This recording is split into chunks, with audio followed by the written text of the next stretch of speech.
Salut à tous. Aujourd'hui, dans notre mystérieuse histoire, nous allons nous intéresser aux forêts sibériennes et chinoises qui ont l'air d'avoir subi un cataclysme il y a tout juste 200 ans. Qu'est-il arrivé aux forêts sibériennes et chinoises il y a 200 ans? Hors série numéro 7, c'est tout de suite.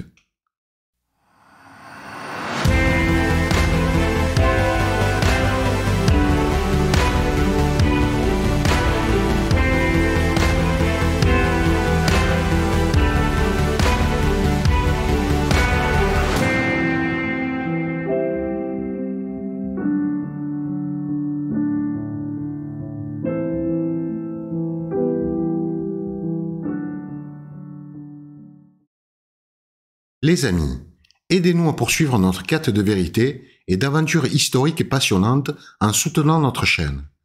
Faites un don via Tipeee ou Paypal. Les liens sont disponibles dans la description sous la vidéo.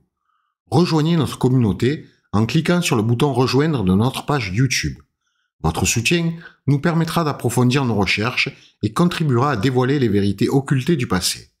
Ensemble, déchiffrons les énigmes capitales de l'histoire. Un grand merci à Olivier, fidèle soutien de la chaîne sur Tipeee.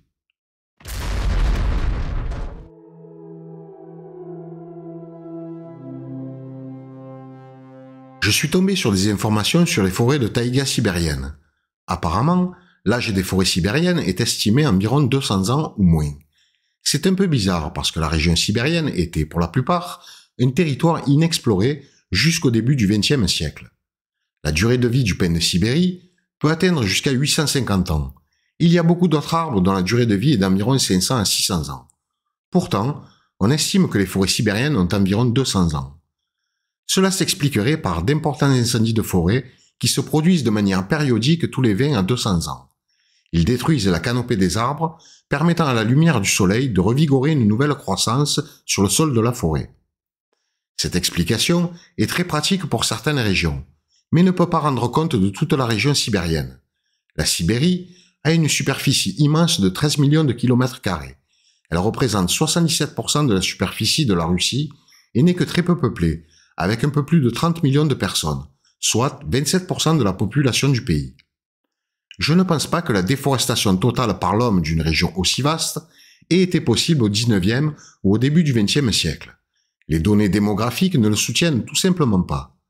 Comme je l'ai déjà mentionné, la population actuelle de la Sibérie est un peu plus de 30 millions de personnes. Vous pouvez vous référer à la géographie de la Sibérie pour voir qu'il n'y avait presque pas de gens là-bas à l'époque. Regardons quelques photos de la région sibérienne attribuées au début du XXe siècle et à la fin du XIXe. Nous voyons la taïga russe il y a environ 100 à 120 ans.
Et maintenant, les photos du même voisinage prises récemment.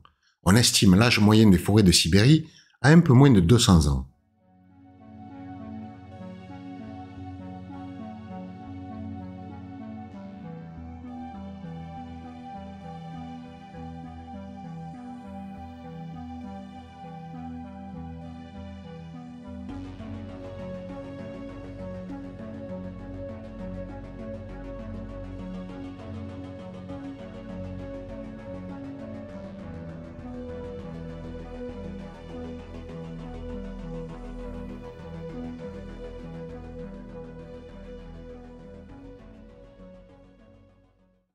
Nous voyons un tableau d'espérance de vie des arbres, mais je ne vois pas ces vieilles forêts de 500 ans sur les anciennes photos de la région. Il n'y avait que de très jeunes arbres en Sibérie au début du XXe siècle. Bien que l'explication naturelle des incendies ou l'exploitation forestière soit assez plausible, il est naïf de penser que tous les arbres de cette région gigantesque se sont recyclés de cette manière. Il y a eu cet événement au cœur de la Sibérie en 1908, dit de l'explosion de la météorite de Tunguska. Cet événement n'est pas en cause dans la déforestation massive d'il y a 200 ans qui nous intéresse, mais nous reviendrons dessus dans quelques instants. Sur les anciennes photos du site, où l'événement a eu lieu, nous pouvons clairement voir que les arbres de la région étaient assez jeunes. Leur uniformité de taille indique qu'ils avaient à peu près le même âge. Aucun grand arbre ancien ne peut être vu. Comment l'expliquer? Gardez à l'esprit qu'il n'y avait pas d'activité commerciale connue ou tout autre type d'activité d'exploitation forestière menée dans cette région éloignée. Un cataclysme a-t-il eu lieu dans cette immense région il y a 2 siècles environ pour provoquer de tels dégâts? Quelle en serait sa nature, sa forme? On peut voir des choses étranges sur le sol de la Sibérie avec la vue par satellite de Google Earth, comme ces gigantesques traces d'impact s'étendant sur près de 500 km² entre Novosibirsk au nord et la République de l'Altaï au sud.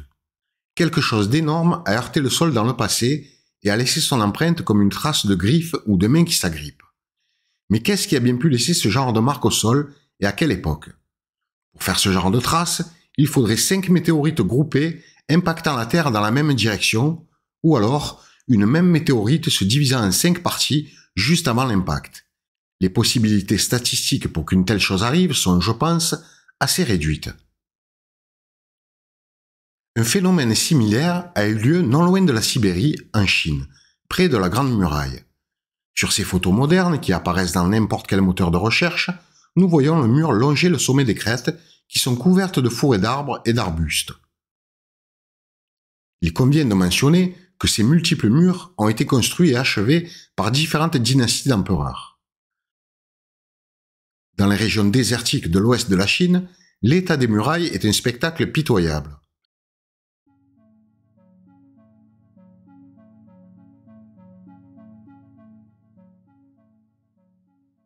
Et comme pour les forêts sibériennes, quand on observe les photos anciennes de la Grande Muraille de Chine, de 1917-1932, les forêts d'arbres et d'arbustes présents sur les photos récentes sont pratiquement inexistants. Qu'est-il arrivé à cette zone auparavant? Le climat était-il plus sec, ou bien ce territoire, comme la Sibérie, a été touché par un cataclysme, après lequel la nature a mis beaucoup de temps à s'en remettre?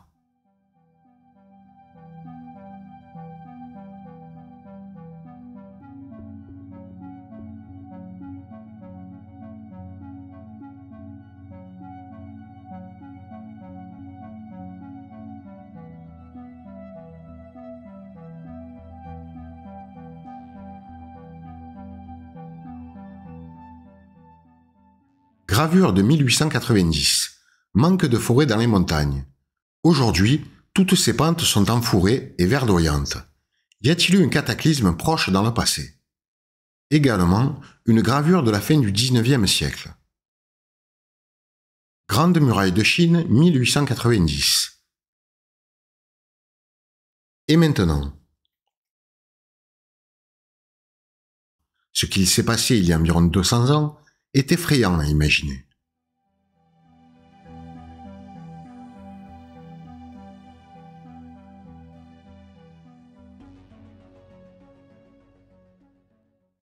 Aussi, je pense que cette question des arbres vieux de 200 ans englobe bien plus que la Sibérie russe et une partie de la Chine.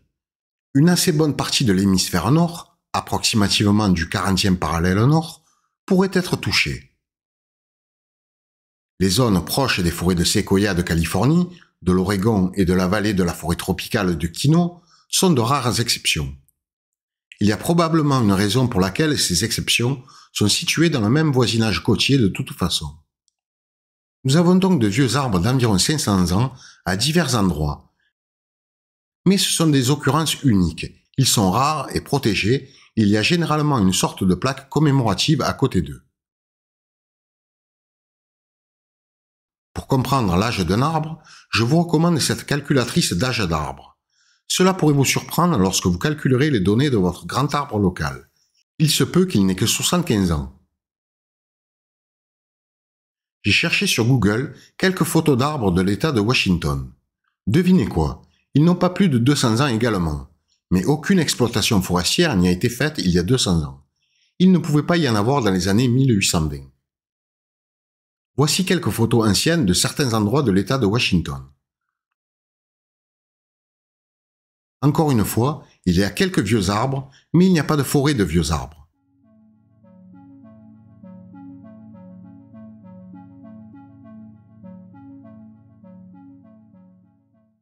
Si vous montez en haut du parc national du Mont Rainier, vous pouvez voir d'énormes arbres à fourrure de Douglas. Certaines des fourrures seraient vieilles de milliers d'années, mais la zone où ils poussent est très petite. Cela prouve que de vieux arbres étaient dans la région.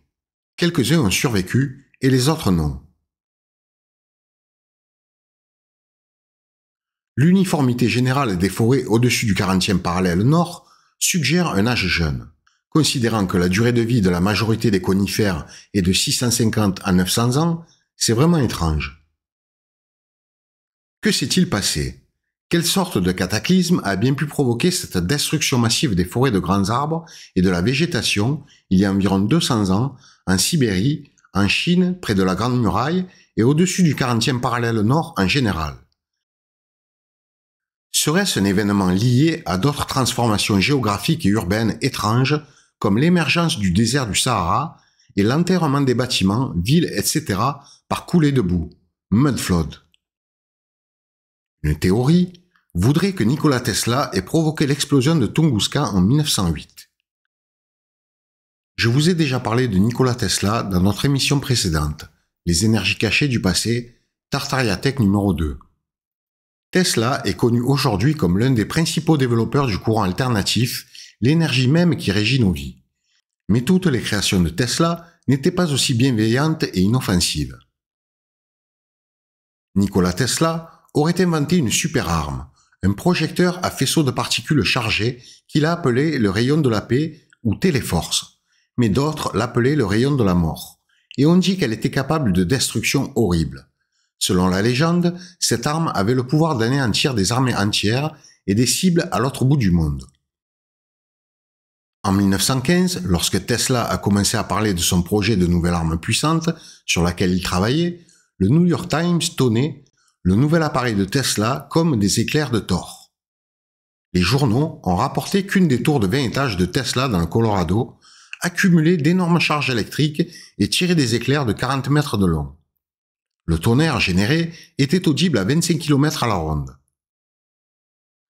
Dans un commentaire énigmatique qu'il aurait fait en 1937, Tesla a répondu à l'idée que Téléforce n'en était qu'au stade du concept, en assurant à son public qu'il avait effectivement construit et testé cette super arme. Mais à ce moment-là, il était devenu de plus en plus excentrique. Certains disent jusqu'à la folie. Néanmoins, Tesla disait-il la vérité? Le test qu'il a effectué était-il l'explosion de Tunguska en 1908? Lorsque le minéralogiste russe Leonid Kulik a vu le site pour la première fois, il a dû être stupéfait au-delà des mots. Plus de 80 millions d'arbres ont été abattus sur une vaste superficie de plus de 2000 km², abattus par une force inconnue. Ils étaient tous couchés dans un motif révélant un épicentre près de la rivière Tunguska. Mais Kulik n'a pu trouver aucun cratère, ni rien qui semblait être le point d'atterrissage de ce qui avait causé l'explosion.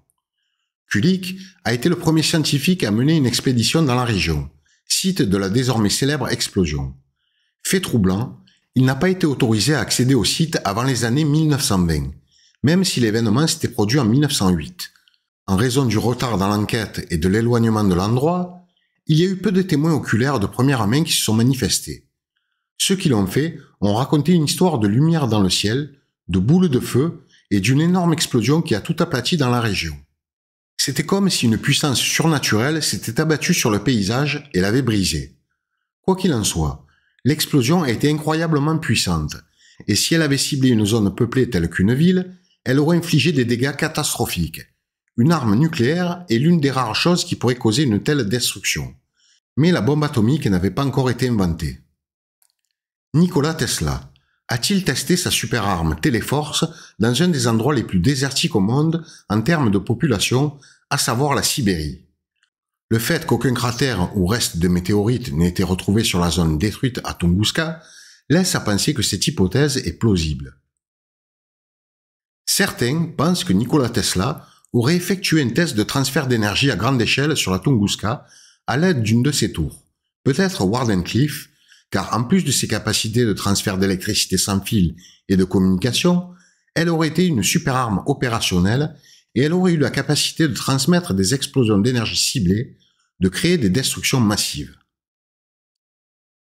L'histoire nous dit que l'explorateur Robert Peary entreprenait une expédition au pôle Nord à l'époque de l'événement de Tunguska. Tesla l'a contacté avant le voyage et lui a demandé de faire un rapport sur tout ce qu'il avait rencontré d'inhabituel. Tesla a-t-il ensuite tiré une explosion d'énergie sur le pôle Nord inhabité et l'a-t-il manqué, frappant Tunguska à la place? Cela semble extrêmement imprudent, mais l'expérience de Tesla a peut-être été l'acte d'un homme frustré et désespéré. Tesla était un génie qui n'a jamais vraiment obtenu la reconnaissance qu'il méritait. Le soutien financier de son travail se tarissait, et il avait une grosse puce sur l'épaule à cause des échecs passés, et il était peut-être au bord du gouffre. L'explosion de Tunguska a-t-elle été le test de Tesla de son système de transfert d'énergie sans fil? Avec le témoignage de l'amiral Peary, qui, avec de la chance, n'aurait pas explosé pendant l'expérience, Tesla aurait pu prouver que sa tour valait l'investissement, retrouver l'intérêt de ses bienfaiteurs et poursuivre son travail. On se doute que les militaires n'ont jamais vraiment laissé tomber le projet de rayon de la mort. Il existe actuellement des armes secrètes à énergie dirigée. Elles sont basées sur le rayon de la mort de Tesla. Fait surprenant, voici une capture d'écran d'une photographie prise à la Masonic Temple House, temple maçonnique, à Washington DC. Il montre 15 chaises en bois qui ont été fabriquées à partir des noyers qui ont été aplatis à Tunguska. Pourquoi en serait-il ainsi? Je pense que c'est un trophée, vous savez, comme un butin de guerre. La Tunguska était sûrement une destruction planifiée. Sinon, pourquoi y aurait-il des chaises de Tunguska dans ce temple? Rappelons que la Sibérie était l'endroit où vivaient les Tartares, et qu'ils ont été effacés de l'histoire. Je vous traduis ce document capital qui vous éclairera sans aucun doute sur la guerre qui a été menée contre les Tartares. Franc-Maçon Magazine, 15 avril 1965. Sous n'importe quel nom connu, les objets de la société ont été les mêmes. Politiquement, le renversement des Tartares et généralement la formation d'associations mutuellement protectrices. Pour quelle raison vous ai-je raconté cette histoire sur la mystérieuse explosion de Tunguska, la possibilité que Nikola Tesla en soit responsable avec sa super-arme Téléforce, etc., qui ne sont pas en cause dans les événements qui nous intéressent, ceux qui ont produit les déforestations massives d'il y a 200 ans environ, en Sibérie, Chine, près de la Grande Muraille, etc. Car comme je vous l'ai dit dans notre précédente émission sur les énergies cachées du passé, Tartaria Tech numéro 2, je pense que Nikola Tesla a pu en quelque sorte hériter de connaissances plus anciennes sur la technologie avancée et l'énergie libre, et qu'auparavant, il y a 200 ans environ, une super-arme semblable aurait pu être utilisée pour provoquer les déforestations massives de la Sibérie, de la Chine, près de la Grande Muraille, et plus généralement au-dessus du 40e parallèle nord, comme l'aurait fait Nikola Tesla à Tunguska en 1908. Je suis persuadé que les élites obscures qui dirigent le monde possèdent des technologies très avancées, des brevets inconnus du grand public et des armes très puissantes dont on ignore tout, capables de grandes dévastations et cataclysmes, et je pense qu'il en était de même par le passé. À Bukabrani, en Hongrie, à 160 km au nord-est de Budapest, une ancienne forêt de cyprès géants a été retrouvée à 60 mètres de profondeur lors de travaux dans une mine de lignite. Ces 16 souches d'arbres mesurent jusqu'à 3 mètres de large et 6 mètres de haut. Elles ont été conservées dans plusieurs couches de sable et de roches à la suite d'une soudaine tempête de sable qui a recouvert la forêt jusqu'à une hauteur de 60 mètres. Les cyprès pouvaient faire jusqu'à 40 mètres de hauteur avant leur destruction. Bien sûr, nos scientifiques leur ont attribué un âge non surprenant de 8 millions d'années. Ces souches ne sont même pas fossilisées, mais pourtant, elles sont censées être de vieux dinosaures. Selon ces mêmes calculs, mon chat serait âgé de 3 millions d'années. Blague à part, ce cataclysme qui a provoqué l'enfouissement d'une forêt sous 60 mètres de sable et de roches a très bien pu se passer beaucoup plus récemment que ce que l'on nous dit. Était-il le fait d'une catastrophe naturelle? Ou bien a-t-il été provoqué par une arme puissante ou une technologie avancée dans le passé, de type téléforce, rayon de la mort ou autre? Il est possible qu'une super arme ou une technologie avancée ait été utilisée il y a 200 ans environ et qu'elle a entraîné un événement similaire de type inondation de boue, également appelé mud flood, ou tempête de sable, qui sont des phénomènes ayant des résultats similaires, causant la dévastation des forêts et de la végétation en Sibérie, en Chine près de la Grande Muraille et plus généralement au-dessus du 40e parallèle nord. Avez-vous de vieilles forêts avec des arbres de plus de 500 ans dans votre région? Je dis bien forêt et pas d'arbres isolés. Dites-nous en commentaire. Je tiens à remercier les sites tartaria.info et stolenhistory.org sur lesquels j'ai pris quelques images très intéressantes. Je vous mets leurs liens en description. Ce sont des mines d'or pour les chercheurs en histoire alternative, la vraie histoire, celle qui n'est pas enseignée dans les livres d'école. Vous avez aimé cette émission? N'hésitez pas à soutenir la chaîne Notre Mystérieuse Histoire. Ça nous permettra de nous développer, de vous proposer plus de contenu et de meilleure qualité. Vous pouvez nous faire un don sur Tipeee ou PayPal. Vous pouvez également rejoindre les soutiens de la chaîne grâce à YouTube. Différents niveaux sont disponibles. En contrepartie et pour vous remercier, vous bénéficierez de nombreux avantages plutôt sympas pour certains, et très intéressants pour d'autres. Des badges de différentes couleurs signifiant votre niveau d'ancienneté quand vous commentez sur la chaîne. Les nouvelles émissions en avant-première avec la possibilité de commenter en direct. Un canal dédié où vous pourrez nous poser des questions avec un suivi exclusif de notre actualité et des coulisses. Accès à nos dossiers personnels sur les différents sujets passionnants en lien avec nos émissions, contenant tous les documents importants et rares obtenus au fil des enquêtes.